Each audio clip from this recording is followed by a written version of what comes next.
బిడ్డలారా, మరొకసారి ప్రభునామంలో మీ అందరికీ శుభాలు తెలియజేస్తున్నాను.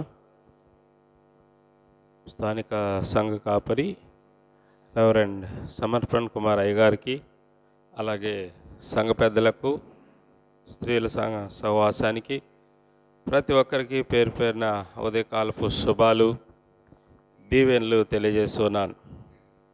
మరొకసారి దేవుడు మనలను ప్రేమించి ఈ ఉదయకాలంలో ఆయన యొక్క జన్మదిన సంతోషాన్ని మనమందరం నెమరు వేసుకునే భాగ్యము దేవుడు మనకు అనుగ్రహిస్తున్నందుకు దేవునికి మహిమ కలుగునుగాక. మనం చదువుకున్నటువంటి లేఖన భాగంలో యోహాను సువార్త 1వ అధ్యాయము 15వ వచనం నుండి చూస్తే, యోహాను ఆయన గూర్చి సాక్ష్యం ఇచ్చుచు, నా వెనుక వచ్చేవాడు నాకంటే ప్రముఖుడు గనుక ఆయన నాకంటే ముందటి వాడాయననియు, నేను చెప్పినవాడు ఈయనే అనియు ఎలుగెత్తి చెప్పెను. ఆయన పరిపూర్ణతలో నుండి మనమందరము కృప వెంబడి కృపను పొందితిమి.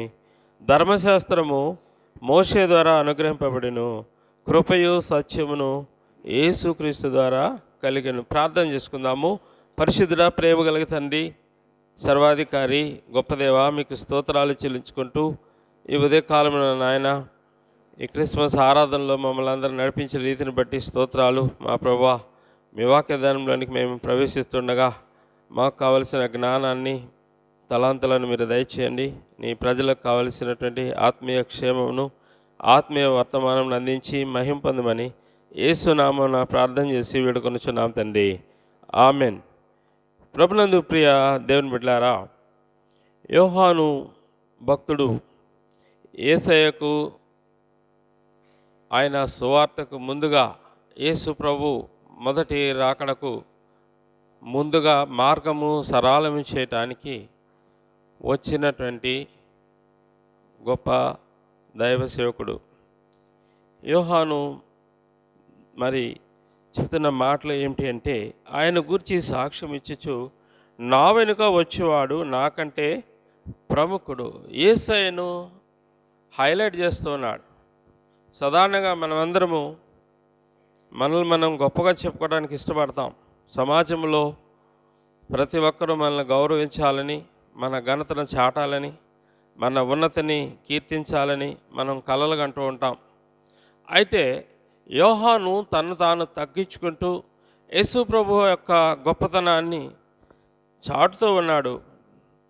ఆయన గురించి సాక్ష్యం చెబుతూ ఉన్నాడు. నా వెనుక వచ్చేవాడు నాకంటే ప్రముఖుడు. ఆయన గొప్ప వ్యక్తి. ప్రముఖుడు అంటే గొప్పవాడు. యేసయ్య గొప్పవాడు, నాకంటే ముందు ఉన్నవాడు. మనకందరికీ తెలుసు, ఆయన యుగాల కంటే ముందున్నటువంటి దేవుడైనాడు, దేవుని యొక్క కుమారుడైనాడు. దేవుని యొక్క కుమారుడిగా ఈ లోకంలో జన్మించడం జరిగింది మొదటి రాకడలో. యోహాను సువార్త యొక్క ప్రత్యేకత ఏంటి అంటే, లోగోస్, వాక్యము. ఆది యందు వాక్యము ఉండెను, వాక్యము దేవుని యొద్ద ఉండెను, వాక్యము దేవుడై ఉండెను. ఆయన ఆది యందు దేవుని యొద్ద ఉండెను, సమస్తమును ఆయన మూలముగా కలిగెను. ఆయన ముందు ఉన్నటువంటి దేవుడు, వాక్యము వాక్కు అయినటువంటి దేవుడు. ఆ వాక్యమే శరీరధారిగా కృపాసత్య సంపూర్ణిగా మన మధ్య నివాసము చేశాను. ఈ మాటలు యోహాను సువార్తలో మనం వింటూ ఉంటాం. వాక్కు అయినటువంటి దేవుడు శరీరధారిగా ప్రత్యక్షత చెందటము, అలాగే కృపాసత్య సంపూర్ణంగా మన మధ్య నివసించటము. యేసుక్రీస్తు వారి యొక్క మరి ఔన్నత్యము ఏమిటి అంటే, ఎంతటి వారినైనా, ఎలాంటి వారినైనా, ఘోరమైన పాపులనైనా క్షమించేటువంటి మనసు కలిగినటువంటి దేవుడు. కృప అన్న పదానికి అది అన్లిమిటెడ్ గ్రేస్, అది విస్తారమైనటువంటి కృప.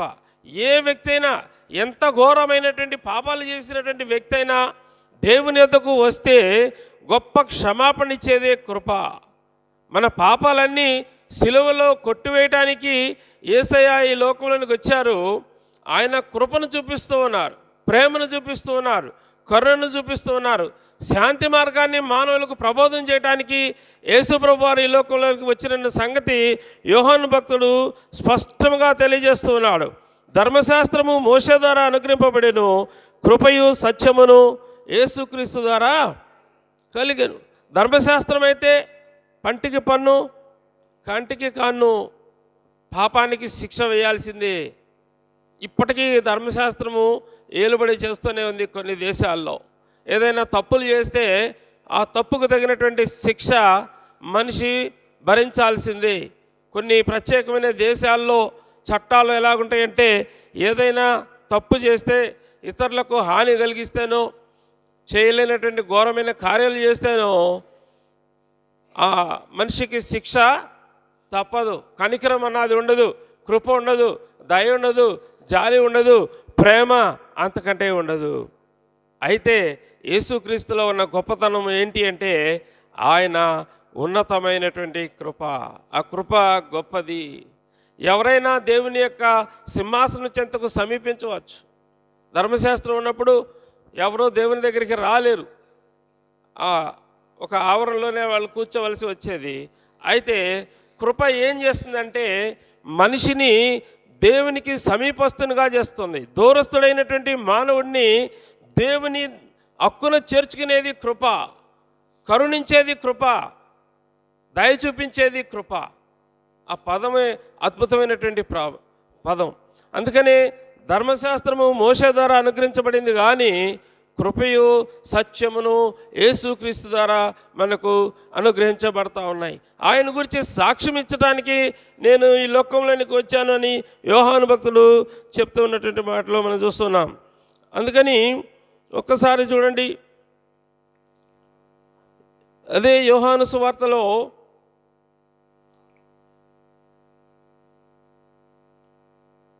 వెలుగు గురించి మాట్లాడుతూ ఉన్నాడు. నిజమైన వెలుగు ఉండేను, అది లోకంలోనికి వచ్చుచు ప్రతి మనిషిని వెలిగించుచూ ఉన్నది. ఆయన లోకంలో ఉండేను, లోకం ఆయన మూలముగా కలిగిన కానీ లోకం ఆయనను తెలుసుకొనలేదు. ఆ వెలుగును గురించి సాక్ష్యం ఇవ్వడానికి యోహాను యేసయ్యకు ముందరగా ఈ లోకంలోనికి రావడం జరిగింది. అయితే యేసుక్రీస్తు జననానికి యోహాను యొక్క జన్మానికి చాలా దగ్గరగా కొన్ని పోలికలు ఉన్నాయి. ఏంటి అంటే, మరి ఎలిజబెత్ వృద్ధాప్యంలో గర్భం దాల్చింది, అలాగే మరి కూడా పరిశుద్ధాత్మ ద్వారా గర్భం ధరించడం మనం చూస్తున్నాం. ఇద్దరు గాబ్రియల్ దేవదూత ద్వారా శుభవర్తమానం అందుకున్నటువంటి వారే. జకరియా ఎలిజబెత్ దంపతులకు వృద్ధాప్యంలో యోహాను పుడితే, మరియా యంగ్ స్టేజ్లో యంగ్స్టర్గా ఉండి యేసు ప్రభుకి జన్మ ఇవ్వటము జరుగుతూ ఉన్నది.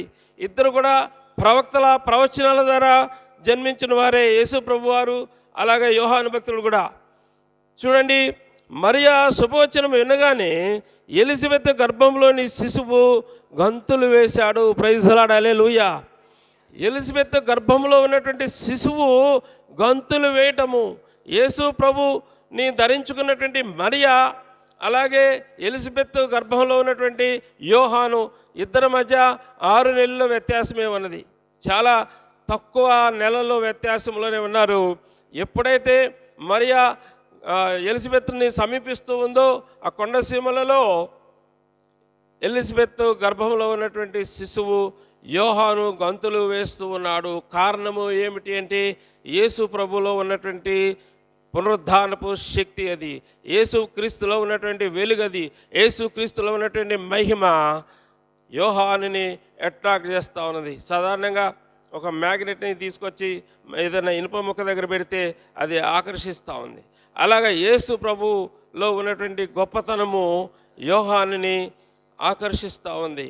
ఆయనలో ఉన్న ఆ వెలుగు యోహానుని ఆకర్షిస్తూ ఉంది. అందుకని అంటున్నాడు కదా, నేను ఆ వెలుగును గురించి సాక్ష్యం ఇవ్వటానికి ఈ లోకంలోనికి రావటము జరిగింది. ఆయన చెప్పుల వారిని మోయటానికి కూడా నాకు అర్హత లేదు. దేవుని యొద్ద ఎంతగా తగ్గించుకుంటున్నాడో మనము అర్థం చేసుకోవాలి. మనం కూడా మరి దేవుని దగ్గర తగ్గించుకోవడం చాలా మంచిది అండి. దేవుని దగ్గర మనము తగ్గింపు జీవితము, వినయం కలిగినటువంటి జీవితం జీవించినట్లయితే దేవుని యొక్క ఆశీర్వాదాల్ని మనము స్వతంత్రించుకునే భాగ్యము దేవుడు అనుగ్రహిస్తూ ఉన్నాడు. అలాగే జకర్యా భక్తుని యొక్క జీవితంలో మనం చూస్తే ఎంత తన్మయత్నం చెంది యోహాను జన్మ ద్వారా చక్కటి మాటలు మనం చూస్తున్నాము. మరియు ఓ శిశువా, నీవు సర్వోన్నతిని ప్రవక్తవు అనబడదువు. లూకాసు వార్త 1వ అధ్యాయము 76వ వచనం నుండి అండి. మరియు ఓ శిశువా, నీవు సర్వోన్నతిని ప్రవక్తవు అనబడతావు. మన దేవుని మహావాత్సల్యమును బట్టి వారి పాపములను క్షమించడం వలన తన ప్రజలకు రక్షణ జ్ఞానము ఆయన అనుగ్రహించినట్లు ఆయన మార్గములను సిద్ధపరచుటకై నీవు ప్రభువునకు ముందుగా నడుతువు. మన పాదములను సమాధాన మార్గంలోనికి నడిపించినట్లు చీకటిలోను మరణ ఛాయలోను కూర్చుండు వారికి వెలుగిచ్చుటకై ఆ మహావాత్సల్యమును బట్టి పైనుండి ఆయన మనకు అరుణోదయ దర్శనము అనుగ్రహించెను. ఈ శిశువు సర్వోన్నతిని ప్రవక్త అని అనబడుతూ ఉన్నాడు యోహాను. దేవుని యొక్క మహావాత్సల్యమును బట్టి వారి పాపాలను క్షమించటం వలన తన ప్రజలకు రక్షణ జ్ఞానమును ఆయన అనుగ్రహించటానికి మార్గము సరళము చేయడానికి నీవు ఏర్పాటు చేయబడ్డావు. ప్రభువునకు ముందుగా నీవు నడుస్తావు, ఆయన త్రోవలను సరళం చేస్తావు, ఆయన గురించినటువంటి సువార్తను లోకానికి నీవు చాటుతావని చెప్పి యోహాను భక్తుడు మరి బాల్యంలోనే జకర్యా మరి పరిశుద్ధాత్మ పూర్ణుడిగా ఉండి ప్రవచించడం మనం చూస్తున్నాం. మన పాదములను సమాధాన మార్గంలోనికి నడిపించినట్లు చీకటిలోను మరణ ఛాయలోను కూర్చుండి వారికి వెలుగిచ్చుటకై ఆ మహావాత్సల్యమును బట్టి ఆయన మనకు అరుణోదయము అనుగ్రహిస్తూ ఉన్నాడు. దేవుడు మనకి అరుణోదయము అనుగ్రహిస్తూ ఉన్నాడు. దేవుడు మనకి వెలుగునిస్తూ ఉన్నాడు. సమస్త ప్రజలకు, చీకట్లో ఉన్న ప్రజలకు వెలుగుని అందిస్తూ ఉన్నాడు. చీకట్లో మగ్గుతూ ఉన్నటువంటి వారికి, మరణపు అంచుల్లో ఉన్నవారికి, మరణ ఛాయల్లో ఉన్నవారికి వెలుగించటానికి ఆయన అరుణోదయ దర్శనము అనుగ్రహిస్తూ ఉన్నాడు. చీకట్లో ఈ దినాన ఎంతోమంది ప్రజలు మగ్గుతూ ఉన్నారు. చీకట్లో మగ్గటం అంటే పాపములోను ఇంకా అవిధేయతలోను దేవుని తెలుసుకున్నటువంటి ప్రజలకు శుభవర్తమానము ఏమిటి అంటే యేసయ్య ఈ లోకంలోనికి శిశువుగా రావటము జరిగింది. ఆయన నరావతారిగా ఈ లోకంలోకి రావటం జరిగింది. అందుకని చీకట్లో ఉన్న ప్రజలకు యేసు ప్రభు దగ్గరకు వస్తే ఆయన జీవపు వెలుగు వారిని తాకుద్ది కాబట్టి అరుణోదయ దర్శనము వారికి కలుగుతూ ఉన్నది. ఈ ఆయన గురించినటువంటి సాక్ష్యము, సమాధానకర్త అయినటువంటి యేసయ్యను గురించినటువంటి సాక్ష్యము, శాంతికర్త అయినటువంటి యేసయ్యను గురించినటువంటి సాక్ష్యము ప్రకటించడానికి ఆయన అరణ్యములో సంచారం చేస్తూ ఉన్నాడు.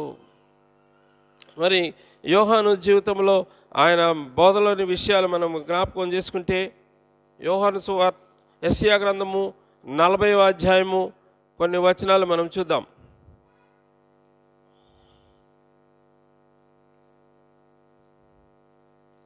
40వ అధ్యాయము 3 నుంచి 5 వచనాలు.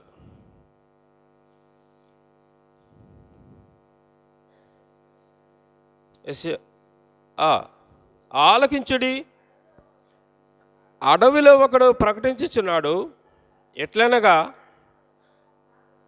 అరణ్యములో యెహోవాకు మార్గము సిద్ధపరచుడి, ఎడారిలో మా దేవుని రాజమార్గము సరళము చేయుడి. ప్రతి లోయను ఎత్తు చేయవలెను,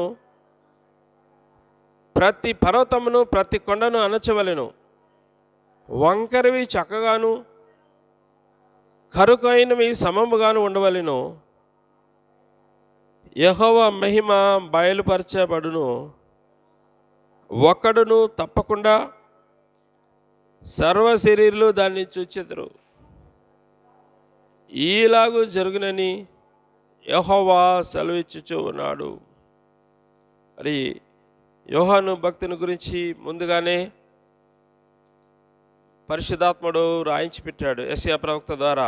ఆలకించుడి, అడవిలో ఒకడు ప్రకటించుచూ ఉన్నాడు. యోహాను గురించినటువంటి మాటలు ముందుగా దేవుడు తెలియపరుస్తున్నాడు. యోహాను మరి ప్రభు మార్గాన్ని సిద్ధపరచటానికి ముందుగా వస్తూ ఉన్నాడు.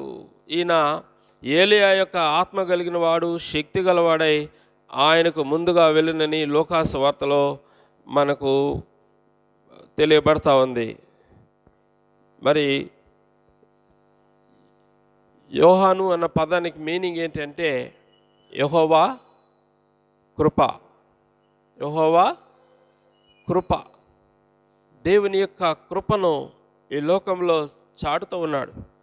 అడవిలో ఒకడు ప్రకటించుచు ఉన్నాడు. ఇక్కడ అక్షరార్థంగా అడవి అనే మాట ఉంది, కానీ దాని యొక్క పరిస్థితి ఏమిటి అంటే ఈ లోకాన్ని అపవాది అడవిగా మార్చేశాడు. ఏదైనా వనం లాంటి సుందరమైనటువంటి ఈ భూమిని అడవిలాగా ముళ్ళ తుప్పలతోనూ రాళ్ళు రప్పలతోనూ ఇంకా మరి నానా విధమైనటువంటి ముళ్ళ చెట్లు, పనికిరానటువంటి భూమిలాగా అపవాది మారుస్తూ ఉన్నాడు. అలాంటి చోట్ల దేవుడు మరి దాన్ని సరిచేయడానికి ఇష్టపడతా ఉన్నాడు. ఈ అరణ్యాన్ని సరిచేయాలి. అరణ్యంలో దేవుని గురించినటువంటి మాటలు ప్రకటించబడాలి. అరణ్యంలో పరిస్థితులు ఎలా ఉంటాయంటే అరణ్యంలో మార్గం ఉండదు. అలాగే గచ్చపదులు, ముళ్ళతుప్పులు, విషసర్పాలు, క్రూరముగాలు ఇలాంటివన్నీ ఉంటా ఉంటాయి. కనుక ఈ సుందరమైనటువంటి ఈ లోకాన్ని అపవాది ఆకుపై చేసుకున్నాడు. అపవాది ఆకుపై చేసుకున్నాడు. లోకాన్ని ఆకుపై చేసుకోవడం అంటే ఏంటి అర్థం? ఈ భూమిని స్వతంత్రించుకోవడం కాదు. మన తెలుగు కవి ఒక మాట అంటాడు, లోకం అంటే దేశం అంటే మట్టి కాదై, దేశం అంటే మనుషులై. మనుషుల్ని ఆకుపై చేసుకున్నాడు వాడు. ఈ లోకాన్ని పట్టుకుంటే వాడికి వచ్చేది ఏమీ లేదు. ఎటు వాడికి అగ్నిగుండమే శిక్ష కాబట్టి అదేం పెద్ద ఇదేం కాదు. కానీ మనుషుల్ని క్యాప్చర్ చేసుకోవాలి. మనుషుల్ని ఎందుకు క్యాప్చర్ చేసుకుంటున్నాడు, ఎందుకు పట్టుకుంటున్నాడంటే దేవుని మీద ఉన్న వ్యతిరేకత అంతా కూడా మానవుల మీద చూపిస్తూ ఉన్నాడు.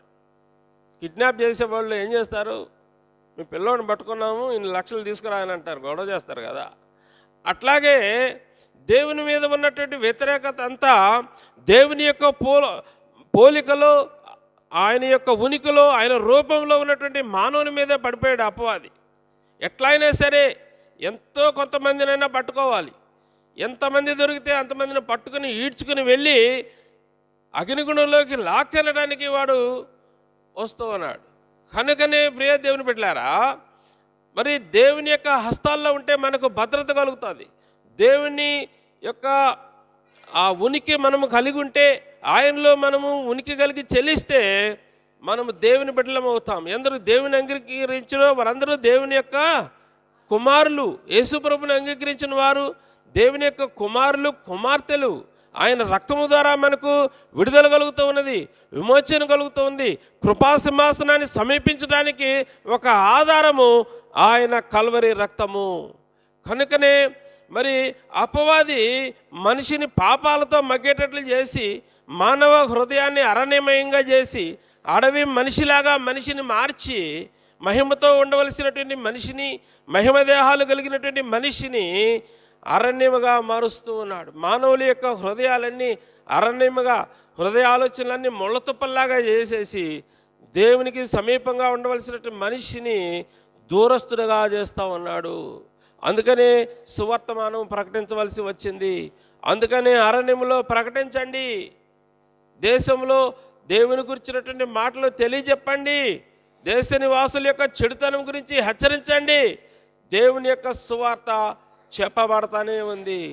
ప్రయాసపడి భారం మోయించిన సమస్త జనులారా నా యొద్దకు రండి, నేను మీకు విశ్రాంతిని కలుగజేస్తాను. నా యొద్దకు వచ్చు వారిని ఏ మాత్రం కూడా నేను తృణీకరించను. వినయము గల వారి యొక్క ప్రాణాన్ని నేను ఉజ్జింపజేస్తాను. మీరు ఏ స్థితిలో ఉన్నా నా యొద్దకు వస్తే మీకు క్షమాపణ కలుగుతుంది. అరణ్యము లాంటి ఈ మనిషికి అడవి మనుషుల్లాగా తయారైపోయారు. ఇంకా పెట్టరేగిపోతా ఉన్నారు. నవీన కాలం అని చెప్పుకొని ఈ రోజుల్లో కూడా అడవి మనుషుల కంటే ఇంకా మృగాల్లాగా తయారైపోతున్నారు మనుషులు. విచక్షణ జ్ఞానం లేదు. అలాంటి స్థితిలో ఉన్న మనుషులను సరిదిద్దటానికి దేవుడు పూనుకుంటూ ఉన్నాడు. కనుక అంతరంగము సరిచేయబడాల. హృదయ కాఠిన్యములో ఉన్నటువంటి వారికి మార్గము సరళము చేస్తూ ఉన్నాడు. అరణ్యములో యెహోవాకు మార్గము సిద్ధపరచుడి. మరి ప్రభువునకు ముందుగా వెళ్ళొచ్చు. పాడైపోయినటువంటి హృదయాలు అరణ్యంలాగా ఎడారిలాగా ఉన్నాయి కాబట్టి వారి హృదయాల్లోనికి, వారి గృహాల్లోనికి, సమాజంలోనికి, దేశంలోనికి ప్రభు రావటానికి యోహాను ద్వారా మార్గము సరళం చేస్తూ ఉన్నాడు.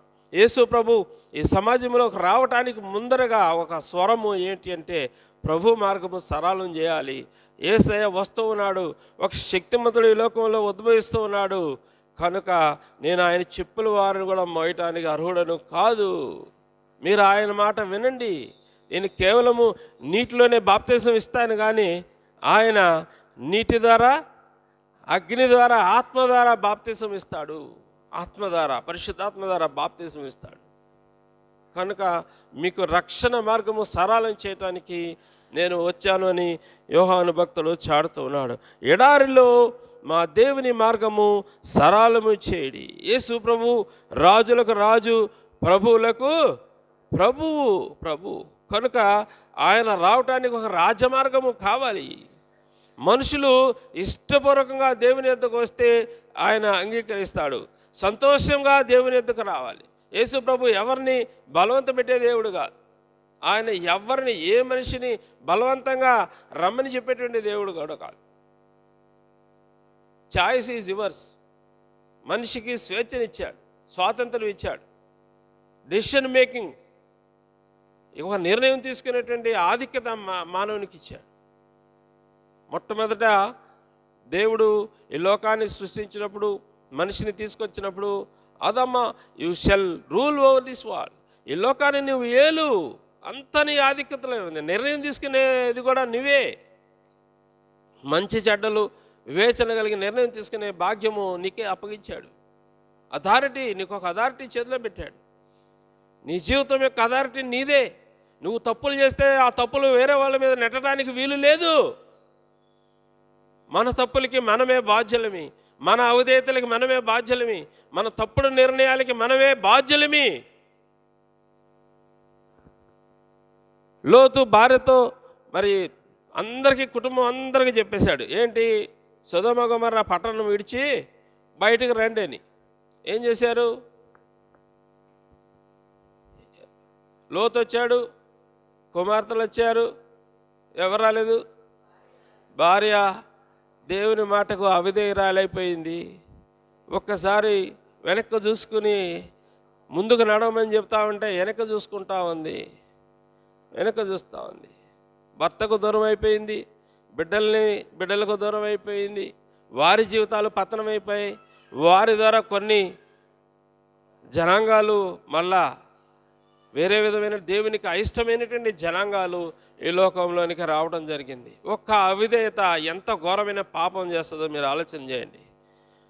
ఆదామవ్వల యొక్క అవిధేయత మానవాళికి అంతటికీ కూడా పాపం తీసుకుని వచ్చింది. కేవలము దేవుడు చెప్పిన మాట వినకపోవటం వలన, అవిధేయులు అవటం వలన మనకి పాపము, శాపము. ఎందుకు ఈ మాటలు దేవుడు మనకి తెలియజేస్తున్నాడంటే, పదే పదే దేవుని యొక్క వర్తమానం ఎందుకు మనతో మాట్లాడుతుందంటే, మనము జాగరూకత కలిగి ఉండటానికి, మనము చైతన్యవంతులము అవ్వటానికి, మనము వెలుగులోనికి రావటానికి దేవుడు పదే పదే చెప్తా ఉన్నాడు. ఆలకించడి, అడవిలో ప్రకటన చేయండి, అరణ్యంలో చెప్పండి, ఎడారిలో రాజమార్గం సిద్ధపరచండి. దేవుడు రావటానికి ఆయన మాటలే తెలియజెప్పండి. ఇంకా ఎంతోమంది నశించిపోతూ ఉన్నారు. యేసయ్య ఎవరు నశించడం ఇష్టం లేదు ఆయనకి. కనుకని ప్రియ దేవుని బిడ్డలారా, ప్రతి ఒక్కరూ మారు మనసు పొందాలని ఆయన కోరిక. అపవాది చిక్కుల్లో నుంచి బయటపడాలని, ఆ ముళ్ళ తుప్పుల్లో నుంచి, ఆలోచనల నుంచి బయటికి రావాలా. మనం ఎంతకాలం ఇలాగుంటాం?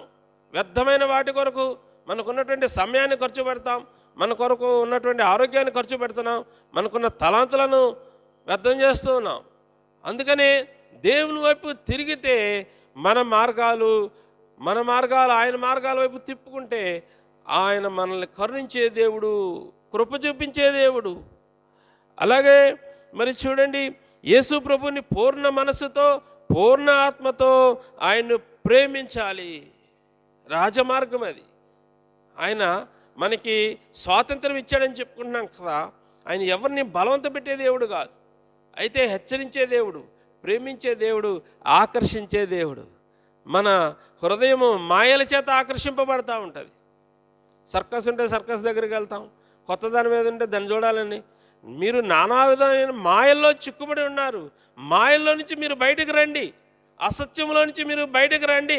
సత్యం అంటే ఏమిటో ఎరగండి, జీవం అంటే ఏమిటో ఎరగండి, చీకటి అంటే ఏమిటో తెలుసుకోండి.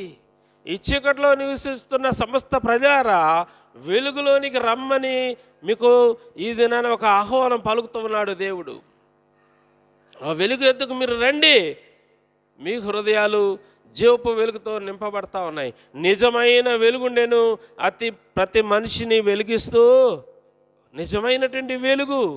అందరూ ఆర్టిఫిషియల్ వెలుగు దగ్గరికి వెళ్తున్నారు, కృత్రిమైనటువంటి వెలుగు దగ్గరకు వెళ్తూ ఉన్నారు. జీవము లేని దాని కొరకు ప్రయాసపడుతూ ఉన్నారు. జీవము కలిగినటువంటి దేవుని దగ్గరకు వస్తే నీవు చైతన్యవంతురాలు అవుతావు, నీవు భాగ్యవంతురాలు అవుతావు. యేసయ్య భాగ్యవంతుడు, శ్రీమంతుడు. నిన్ను నన్ను కుమారులని దేవుడు పిలుస్తున్నాడు, కుమార్తెలని పిలుస్తున్నాడు. ఎంత గొప్ప ఆధిక్యత అండి మానవునికి ఇస్తున్న ఆధిక్యత. ఎంతగా మనల్ని ప్రేమిస్తూ ఉన్నాడు ఆయన, ప్రాణం పెట్టే అంతగా ప్రేమించాడు. నీవు రక్షింపబడటానికి సుమా ఆయన చేసినటువంటి మహాత్యాగాన్ని మనము జ్ఞాపకము చేసుకోవాలి. ఎడారిలో మా దేవుని యొక్క మార్గము సరళము చేయడి, ప్రతి లోయ ఎత్తు చేయవలెను. మరి లోయలంటే కృంగబడినటువంటి జీవితాలు. ఆత్మీయంగా మనం చూస్తే కృంగినవారు, దిక్కులేని వారు, బేదలు, దరిద్రులు, అన్యాయం పాలైనటువంటి వారు. ప్రభువుని బట్టి మనమందరం పైకి రావలసినటువంటి వారమై ఉన్నాము. అందుకని యెషయా గ్రంథము 42:6-7 వచనాల్లో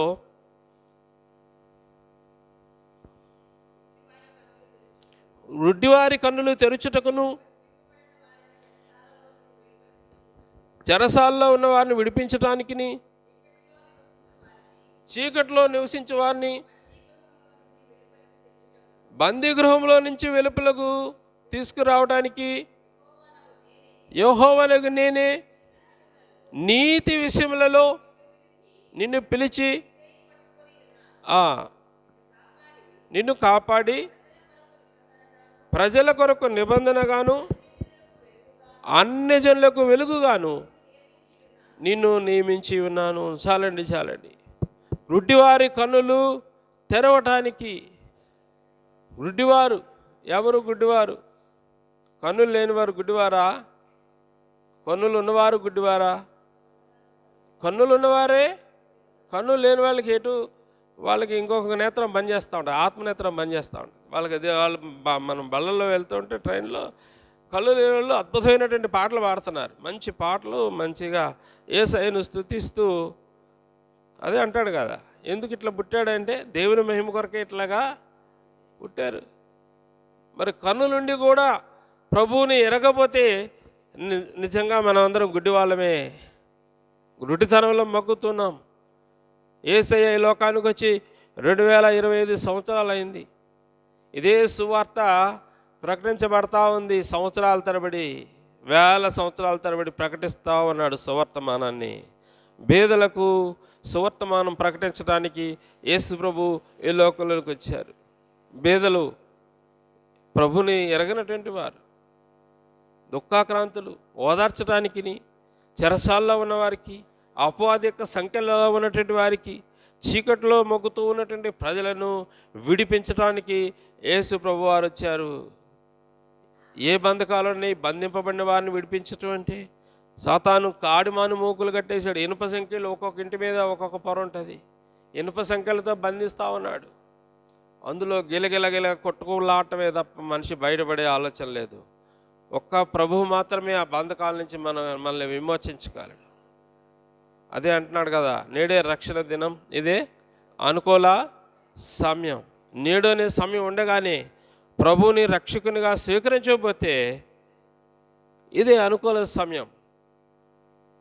మీరు ఆలోచన చేయండి, ఎంతమంది ఈ సువార్తను వింటూ ఉన్నారో, ఎన్ని సంవత్సరాలుగా మందిరాలకు వస్తూ ఆయన వాక్యాలు వింటూ కూడా ఇంకా మారు మనసు పొందకపోతే అంతకంటే గొప్ప దౌర్భాగ్యం ఏది లేదు. అంతకంటే గొప్ప దౌర్భాగ్యం ఏది కూడా లేదు. ఒక్క పాపి మారు మనసు పొందితే పరలోకము సంతోషిస్తూ ఉందంట. మనం కూడా ఎందుకు రక్షణను వాయిదా వేస్తున్నాము బాగా ఆలోచన చేయాలి. Today is ours, tomorrow is not hours. ఈరోజే మంది, రేపు మంది కాదు. అందుక నేడు అనే సమయం ఉండగానే ప్రభుని రక్షకుడిగా స్వీకరించాలని ఆయన కోరుకుంటున్నాడు. కనుకని మరి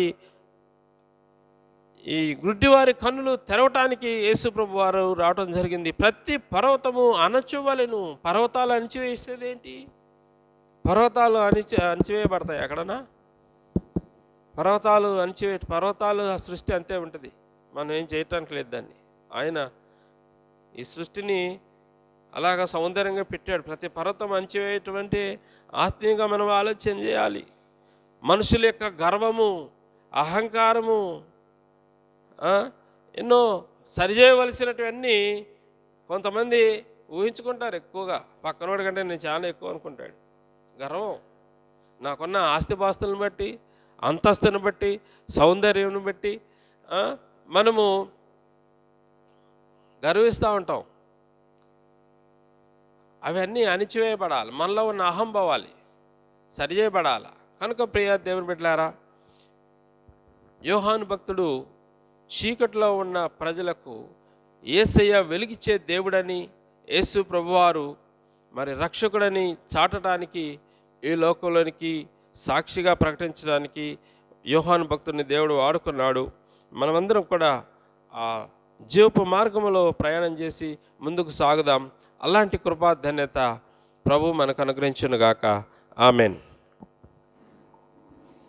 సమస్త జ్ఞానమునకు మించిన దేవుని యొక్క సమాధానము యేసుక్రీస్తు వలన మీ హృదయములకు, మీ తలంపులకు కావలి ఉండునుగాక. ఆమెన్.